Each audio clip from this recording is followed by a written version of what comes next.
Hello, students. Welcome once again on the online education system by Maruti Motherland School. આપણે આંકડાશાસ્ત્રમાં પહેલું chapter સૂચકાંકની પહેલી રીતનો અભ્યાસ કર્યો અને એનું હોમવર્ક પણ મેં તમને આપેલું. હું આશા રાખું છું કે તમે બધાએ હોમવર્ક કરી લીધું હશે. હવે આપણે ચેપ્ટર પહેલાની બીજી રીત વિશે વાત કરવા જઈ રહ્યા છે. પહેલી રીત હતી અચલ આધારની રીત. આ એક પ્રકારની અચલ આધારની રીત જ છે, પણ આધાર તરીકે તમારે લેવાનું છે અમુક વર્ષોની સરેરાશ આધાર તરીકે લઈ સૂચકાંક મેળવવા. અમુક વર્ષોની સરેરાશ તમને આધાર તરીકે લેવાનું કીધું હશે દાખલામાં. અહીંયા આપણે જે દાખલો લીધો છે સ્વાધ્યાય 1નો વિભાગ ઈનો દાખલા 4નો બીજો પ્રશ્ન પેજ નંબર 53 ઉપર આવેલ છે, એ લીધેલ છે. રકમ સમજીએ. નીચેની માહિતી પરથી વર્ષ 2008 અને 2009 ના સરેરાશ ભાવને આધાર વર્ષના ભાવ તરીકે લઈ સૂચકાંક શોધવાનો છે. તમારે કોઈ એક વર્ષને આધાર તરીકે નથી લેવાનું, પણ 2 વર્ષ 2008 અને 2009 બેયનો સરેરાશ ભાવ. સરેરાશ શબ્દ આવે તો તમારે શું કરવું પડે? તો બંનેના ભાવનો આપણે સરવાળો કરવો પડશે અને ભાગ્યા 2 વર્ષ છે તો ભાગ્યા 2 કરશું. ઘણી વખત દાખલામાં તમને 3 વર્ષ કહીએ, 2008, 2009 અને 2010 ત્રણેયની સરેરાશ લેવાનું કહે તો ત્રણેય વર્ષના ભાવનો સરવાળો કરવાનો અને એને ભાગ્યા આપણે 3 કરશું. આ રીતે દાખલો ગણીશું. હવે સૌ પ્રથમ આપણે જવાબની શરૂઆત કઈ રીતે કરશું? તો તમને કીધું છે 2008 અને 2009ના સરેરાશ ભાવને આધાર વર્ષ તરીકે લેવાનું છે. એટલે આપણે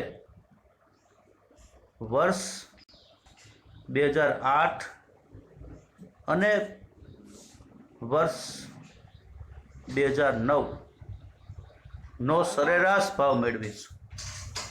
નો સરેરાશ ભાવ. ચાલો, એટલે એનો સરેરાશ ભાવ મેળવવા માટે આપણે વર્ષ 2008નો ભાવ કેટલો છે? તો 32 એ લેશું, પ્લસ વર્ષ 2009નો ભાવ કેટલો છે? 38 એ લેશું અને એને ભાગ્યા 2 કરીશું.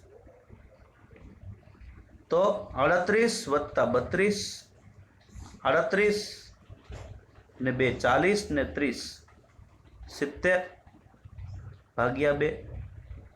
મોઢે ના આવડે તો કેલ્ક્યુલેટરનો ઉપયોગ કરી શકો છો, છૂટ જ છે કેલ્ક્યુલેટરનો ઉપયોગ કરવાની. તો 70 ભાગ્યા 2 એટલે 35 આવશે. આ 35 દરેક વર્ષના છેદમાં લેવાની વાત છે. ફરીથી 2 વર્ષના ભાવની સરેરાશ તમારે લેવાની છે. એટલે 2008 2009 બે વર્ષનો ભાવ આપણે લીધો અને એને ભાગ્યા 2 કર્યો. ધારો કે તમને 2008 2009 2010 ત્રણેયની સરેરાશ છે એવું કીધું હોત તો તમારે 2008 2009 અને 2010 ત્રણેયના ભાવનો સરવાળો અહીંયા લેવો પડત અને ભાગ્યા 3 કરી અને જે રકમ આવે એ આપણે દરેકના છેદમાં લેશું. 3 કોલમો આપણા જવાબમાં બનાવીએ છીએ. સૌ પ્રથમ કોલમ બનાવશું વર્ષની, ત્યારબાદ બનાવશું ભાવ રૂપિયા, વર્ષ ભાવ રૂપિયા અને અહીંયા લખશું વર્ષ 2008 અને 2009 ના સરેરાશ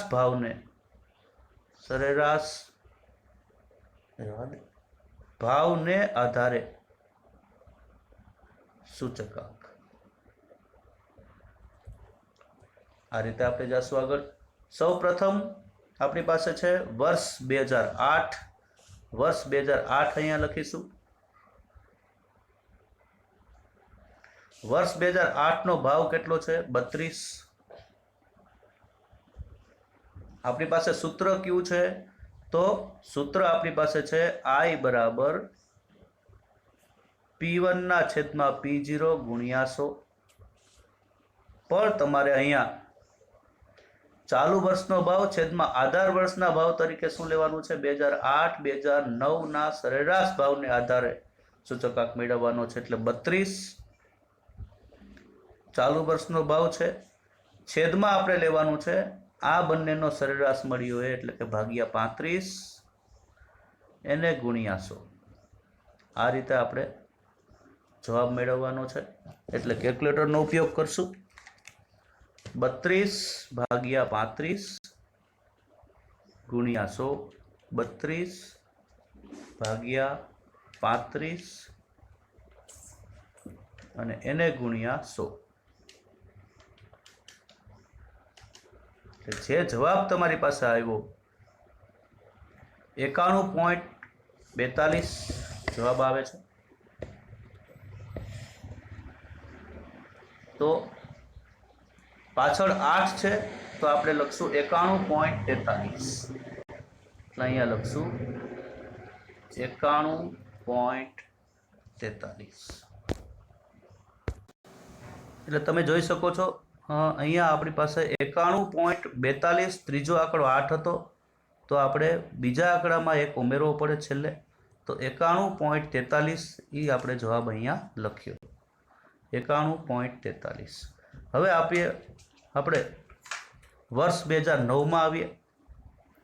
વર્ષ 2009માં ભાવ તમને શું આપેલ છે? તો 38. તો આપણે 38 લખશું. આપણો સૂત્ર છે ચાલુ વર્ષનો ભાવ, આધાર વર્ષનો ભાવ પણ આધાર તરીકે લેવાનું છે 2008 અને 2009નો સરેરાશ ભાવ. 2009નો ભાવ આપણી પાસે છે 38 ભાગ્યા 2નો સરેરાશ ભાવ આપણે મેળવી જ લીધો છે, એ છે 35, એ લખીશું, અને એને ગુણ્યા 100. કેલ્ક્યુલેટરનો ઉપયોગ 38 ભાગ્યા 35 કરીશું. 38 ભાગ્યા 35 એને ગુણ્યા 100 એટલે 108.57 આપણો જવાબ આવશે, જે આપણે લખશું 108.57. જે જવાબ આપણે લખીએ છીએ એમાં અંડરલાઈન કરીશું જેથી જોનારને સરળતા રહે. 2009ની વાત થઈ ગઈ. હવે 2010માં આવીએ. 2010નો ભાવ કેટલો છે? તો કે 40. તો એ લખીશું 40 ભાગ્યા 35 ગુણ્યા 100. તો 40 ભાગ્યા 35 કરીશું. 40 ભાગ્યા 35 ગુણ્યા 100. 40 ભાગ્યા 35 ગુણ્યા 100 એટલે આવ્યું 114.28. પણ ત્રીજો આંકડો 5 છે તો અહીંયા થઈ જશે 29, એટલે 114.29 આપણો જવાબ આવશે. 114.29. હવે આવીએ વર્ષ 2011માં. વર્ષ 2011નો ભાવ શું છે? 42 લખીશું. 42 ભાગ્યા 35 ગુણ્યા 100. ચાલો 42 ભાગ્યા 35 42 ભાગ્યા 35 ગુણ્યા 100 બરાબર આવ્યું 120. પૂરેપૂરા આવ્યા 120. આ રીતે લખીશું.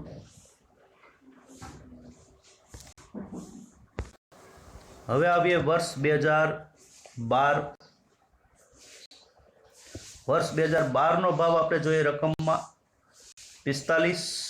તો અહીંયા લખશું 45 ભાગ્યા 35 ગુણ્યા 100. તો કેલ્ક્યુલેટરમાં 45 ભાગ્યા 35 એને ગુણ્યા 100 એટલે 128.57 આવ્યું. ત્રીજો આંકડો જુઓ 1 છે તો અહીંયા 58 નહીં થાય. 128.57 આપણે જવાબ લખીશું. 128.57. વર્ષ 2013માં આવીએ.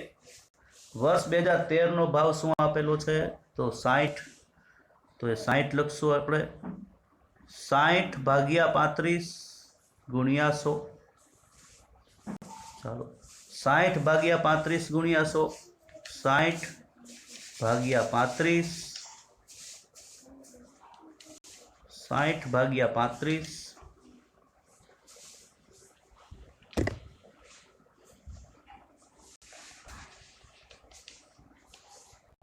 અને ગુણ્યા 100,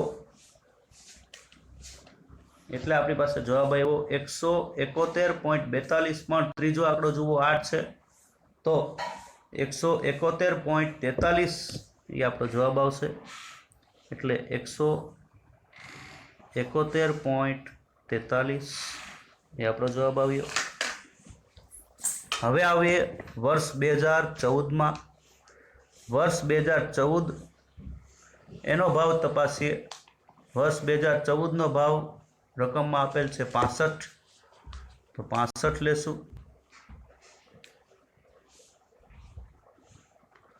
65 ભાગ્યા તમને 2 વર્ષના ભાવની સરેરાશ લેવાનું કીધું છે. સરેરાશ છે 35. દરેકના છેદમાં તમે જોઈ શકો છો આપણે 35 લીધા. કારણ એક જ છે, અચલ આધારને જ અનુસરવાનું છે, પણ કોઈ એક વર્ષ નહીં, પણ અમુક વર્ષોની સરેરાશ આધાર તરીકે લેવાની વાત હતી. તો અહીંયા 65 ભાગ્યા તમારે કરવાનું છે 35. તો 65 ભાગ્યા 35 કરીશું. 65 ભાગ્યા 35 અને જે જવાબ આવે એને ગુણ્યા 100.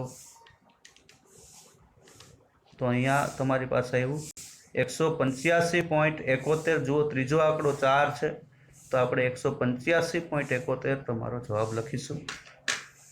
185.71.